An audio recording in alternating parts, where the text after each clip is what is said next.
大家好啊！今日咧又嚟講呢個星座系列啦。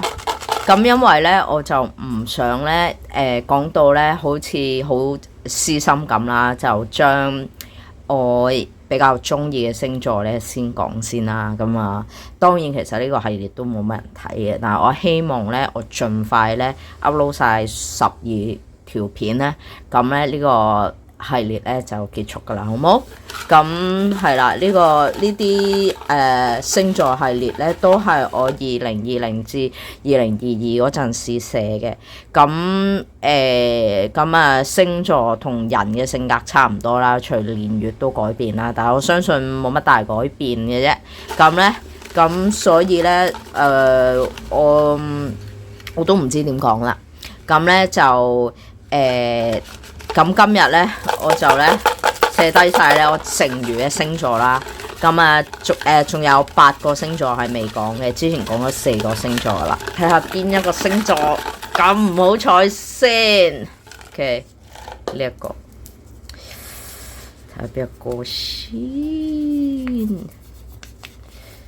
哇，係可圈可點嘅金牛座。好，至討厭金牛座的人，有討厭金牛座的人嗎？留言給我說說看。12星座中，我的倒數第2最少接觸次數是金牛座，所以真的不多。說說他們的優缺點都太過於表面，沒太多東西可以說。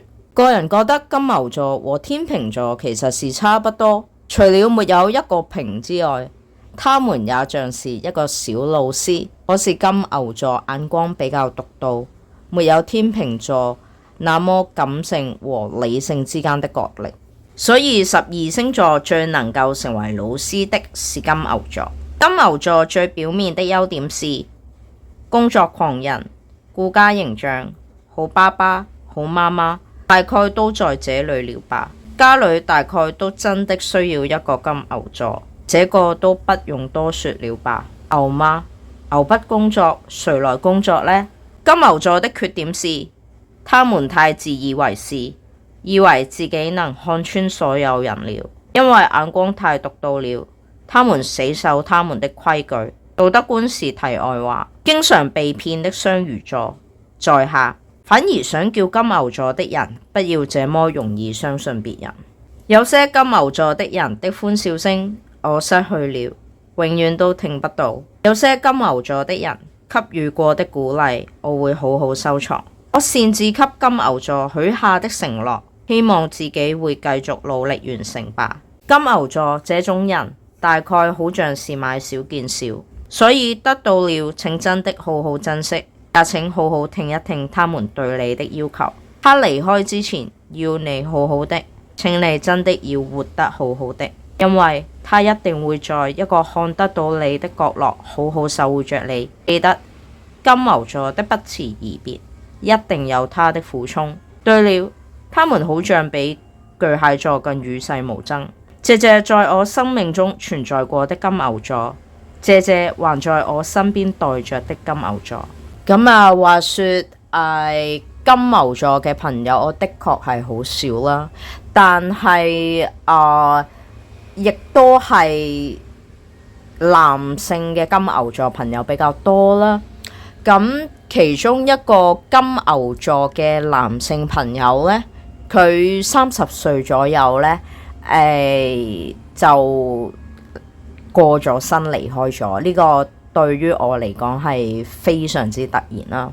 咁其實我同佢嘅關係係識於微時啦，係因為一個女性朋友識佢，而我就識佢啦。咁我記得我最後一次見佢同埋最後一次對話呢，就係喺紅磡嗰條橋啦，行返去西鐵站嗰度啦。咁嗰日係我哋最後一日見面，跟住第2次聽到佢嘅消息就已經係我朋友話俾我聽，佢瞓咗喺醫院。咁當然我哋當時好希望佢可以醒返啦，然後繼續同我哋一齊食飯一齊玩啦。但係天公不造美啦，咁個事實就係佢喺30幾歲，我唔記得係啱啱好30歲就離開咗我哋。咁呢個人我一直記到依家啦，我依然保留住佢 Facebook 啦。咁同埋每一次唱 K 呢，我唔記得邊一個朋友話佢好中意任賢齊嗰首對接。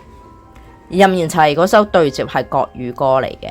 咁其實同我同呢個朋友呢，我唱呢首歌俾呢個朋友聽呢，其實係唔係太啱嘅，因為我哋唔係情侶啦，佢係男仔嚟嘅，係啦。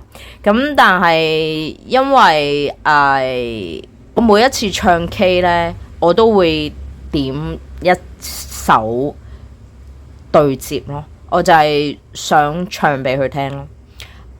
總之就好多謝佢啦。喺呢度呢，要講下佢個名啦，係啦。雖然佢應該聽唔到噶啦，但係硬係覺得佢喺天上面嗰度呢，守護住我哋啦。佢係 Frankie， 然後就希望佢繼續守護住我哋啦。咁我亦都估唔到，其實金牛座嘅朋友係相當靠譜嘅。當然每一個星座都有渣男同埋唔渣男啦，但係我暫時基本上遇到過嘅香港人也好，台灣人也好，金牛座嘅男性朋友，暫時都係未睇到佢哋嘅渣嘅本性，分分鐘佢哋係受害者嚟添，係啦。好啦，下一次星座系列再見，拜拜。